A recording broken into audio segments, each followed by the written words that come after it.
කාලයේදී සම්පූර්ණයෙන්ම ආහාර පාන ගැනීම නවත්වන්නට තීරණය කළා. එවිට දෙවිවරුන් මෙසේ පැවසුවා, ඔබ වහන්සේ ආහාර පාන නතර කළොත් අපි රෝම කූප වලින් දිව්‍ය ඕජස් ඇතුළු කරනවා.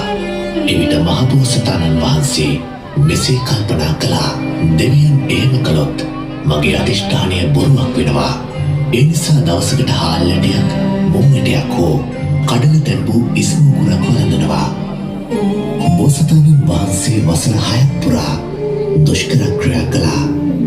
උන්වහන්සේ සීක්‍රයෙන් කෘෂ වුණා. අතපය කළුවැල් පුරුක්සේ වුණා.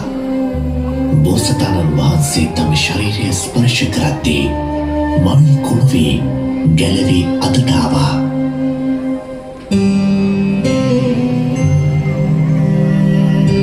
කුස අත ගන්න විට පිටකොන්ද අහු වුණා. පිටකොන්ද අත ගන්න විට කුස අහු වුණා.